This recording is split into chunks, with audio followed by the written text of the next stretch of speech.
Alhamdulillahi Rabbil Alamin.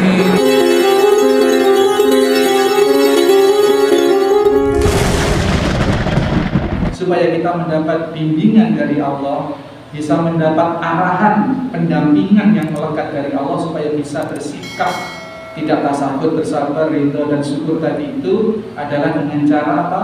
Menjaga ucapan-ucapan kita. Ini diantara bentuk ikhtiarnya.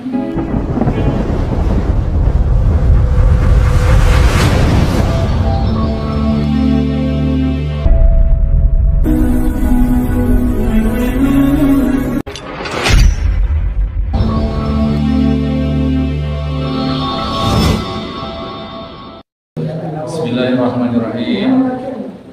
Assalamualaikum warahmatullahi wabarakatuh. Innal hamdalillah nahmaduhu wa nasta'inuhu wa nastaghfiruh wa na'udzu billahi min shururi anfusina wa min sayyiati a'malina. May yahdihillahu fala mudilla lahu wa may yudlil fala hadiya lahu. Asyhadu an la ilaha illallah wahdahu la syarika lahu. Asyhadu anna Muhammadan abduhu wa rasuluhu la nabiyya ba'da. Allahumma shalli wa sallim wa barik ala Muhammadin wa ala alihi wa sahbihi wa mawala. Hadirin hadirat jamaah Masjid Al-Muslimun Curah Cikupa Panji Situbondo, rahimani wa rahimakumullah. Biar nyambung sedikit, Ibu mengatakan lagi apa yang dijelaskan Ustaz tadi. Artinya semua ketidaknyamanan bagi seorang muslim itu akan mendatangkan manfaat yang besar. Artinya bisa menjauh dosa dan sebagainya. Saya tangkap ini penjelasan ini secara umum. Secara khusus, saya harus bersikap sebagai muslim dan bagaimana supaya ketika ada sesuatu yang tidak nyaman terhadap diri saya, kemudian bisa melakukan dengan beberapa tingkatan tadi. Artinya kita bisa bersabar, kita berjudi. Cuma ini harus berlahir dari keberadaan diri saya ini sebagai muslim yang bagaimana. Karena apakah orang yang kemudian dia setiap ada musibah, kemudian bersyukur alhamdulillah. Tetapi lagi-lagi persoalannya, artinya kriteria muslimnya ini kriteria yang seperti apa? Nah, ini mungkin menjadi bekal kita bagi mantan. Terima kasih. Nah, Pak, ini betul sekali.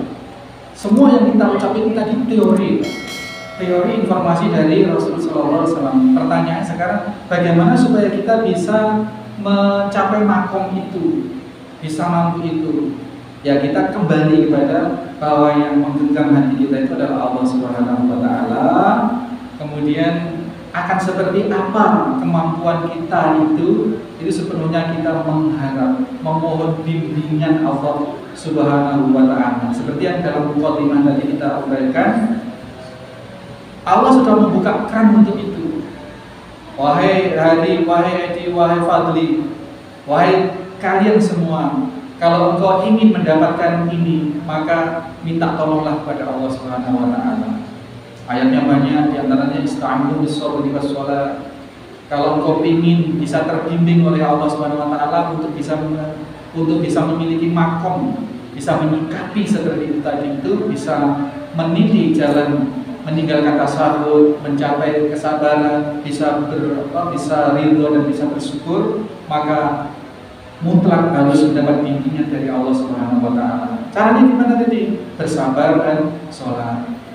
Kenapa sholat? Karena di dalam sholat itu permohonan kita nyata tadi, ihdinas siratal mustaqim. Ya Allah, tunjukkanlah kami jalan yang lurus, jalan kenabian tadi, jalan orang-orang yang telah Kau beri nikmat. Terus ada ayat lain tadi dalam mukadimah juga kita sampaikan, ya ayyuhalladzina amanu taqullaha wa qulu qawlan sadida. Ikhtiarnya adalah supaya kita mendapat bimbingan dari Allah, bisa mendapat arahan, pendampingan yang melekat dari Allah, supaya bisa bersikap tidak tasahud, bersabar, ridho dan syukur tadi itu adalah dengan cara apa? Menjaga ucapan-ucapan kita. Ini diantara bentuk ikhtiarnya. Selain terus kita berdoa ihdinas siratal mustaqim tadi itu dalam sholat 17 kali dalam sehari minimal yang wajib-wajib, Kita juga ikhtiarnya ada rumus lain dari Allah, qulu qaulan sadida, berkata perkataan-perkataan yang benar. Yuslih lakum a'malakum, maka Allah akan membimbing, akan tepat langkah-langkah kita. Ini rumus-rumus baku sebenarnya, dan semua berlaku untuk segenap kita manusia. Ustaz, kapan saya bisa dikondisikan? Kapan kita bisa seperti Nabi? Kalau dapat musibah malah bersyukur, itu aneh. Kita nggak mungkin bisa. Minta kepada Allah yang menguasai hati kita, yang menguasai spiritualitas kita. Mintanya berapa Ustaz? Kenapa pakai sajian ini dan itu? Tidak. Mintanya caranya adalah ista'inu, dan itu biswabri wassalah, dengan bersabar dan sholat. Sabar itu, jadi tidak usah pakai sasajen, tidak usah pakai ini dan itu, tidak usah pakai laku, topo broto, topo ini apa, topo rame, topo pendem, topo broto, topo macam-macam. Tidak usah pakai laku seperti itu, tidak usah mau wirid ini jutaan kali, ribuan kali. Jelas ista'inu biswabri wassalah, qulu qaulan sadida, dengan kalimat baku yang ditunjukkan oleh Allah, ihdinas siratal mustaqim, seperti ini. Insyaallah kalau sudah Allah mengabulkan dari ucapan-ucapan kita tadi, ikhtiar kita tadi itu, tidak ada yang tidak bisa, karena ini Al-Quran, As-Sunnah diciptakan atau diturunkan oleh Allah untuk bisa dilakukan oleh manusia. Ini jadi ini simpel sekali sebenarnya, simpel sekali. Nah, contoh tauladannya sudah sangat jelas, yaitu pada diri Nabi SAW turun ke para sahabat, khulafaur rasyidin, para sahabat dan tabi'in. Nah, jadi kalau kita ingin berislam secara benar, beramal soleh secara benar, rujukannya kepada Nabi, para sahabat, tabi'in, dan para ulama. Jadi ini menggelitik kita semua. Hal-hal yang sepertinya kok gak mungkin, sepertinya aneh, tapi tidak aneh. Begitulah Islam sekali datang, badal Islam ghariban. Rasul ketika menerapkan hal seperti ini dianggap orang gila. Orang dicaci maki kaumnya kok malah dia bersabar mendoakan, dianggap orang gila. Nah, kemudian terjadi dakwah, kemudian semua orang menerima Islam. Ya, berbondong-bondong masuk Islam ketika Fathu Makkah. Islam berjaya di Eropa, di Andalusia, di mana-mana. Sampai sekarang, sampai hari ini terjadi lagi bada al-Islam ghariban wa sayaudu ghariban kama bada'an.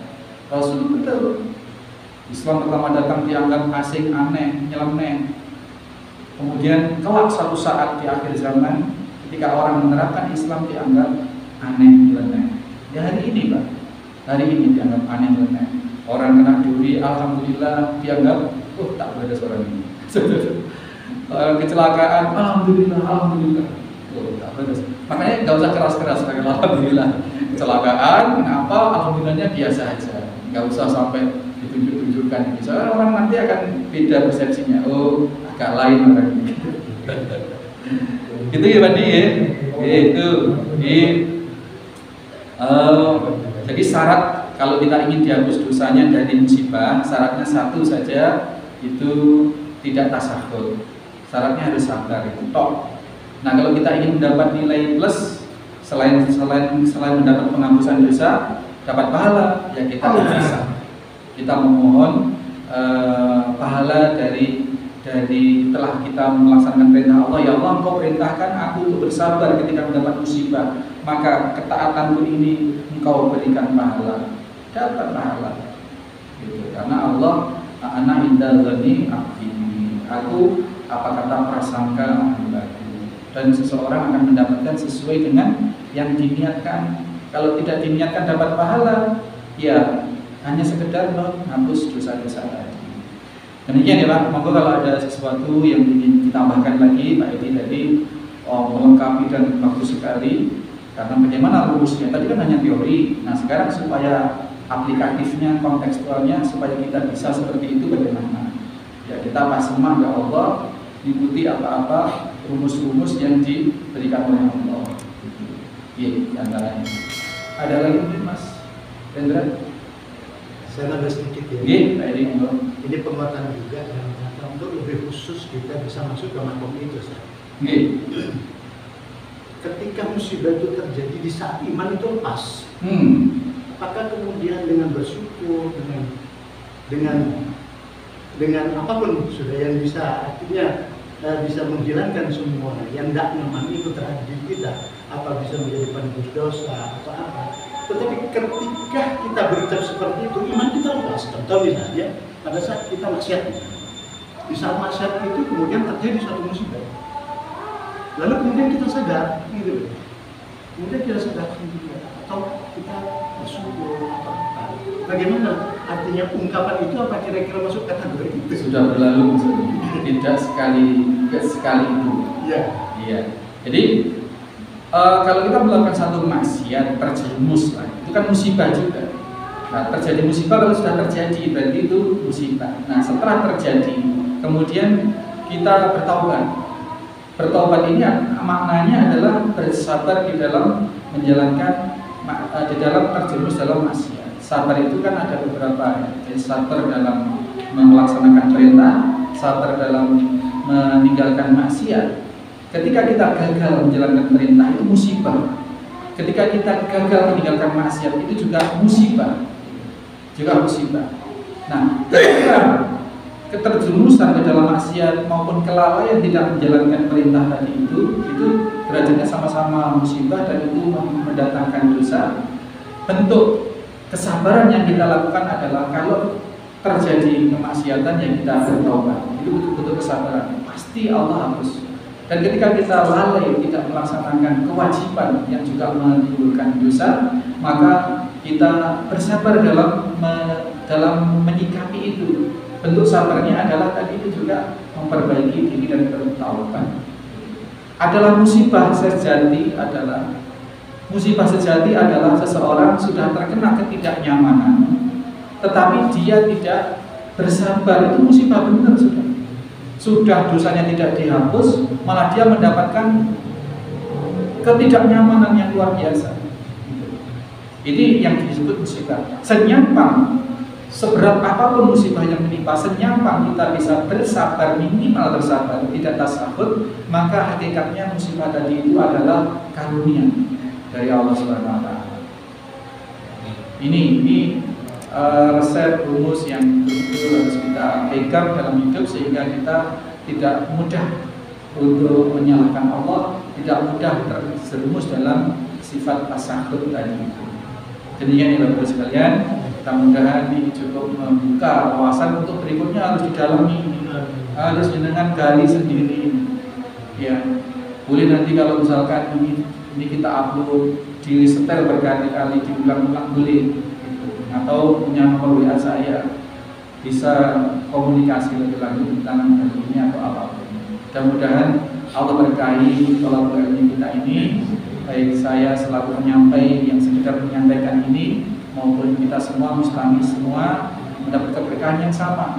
Tidak ada lebih utamanya antara saya dan para mustami, dan yang kita harapkan adalah keberkahan dari Allah Subhanahu wa Ta'ala, sehingga kita nanti selamat, benar-benar selamat sebagai hamba yang pulang secara husnul khotimah, sebagai rotiyah atau martiyah tadi, sehingga fathul jannati dimasukkan oleh dalam surganya Allah. Subhanakallahumma wa bihamdika asyhadu an la ilaha illa anta astaghfiruka wa atubu ilaik. Assalamualaikum warahmatullahi wabarakatuh. Waalaikumsalam.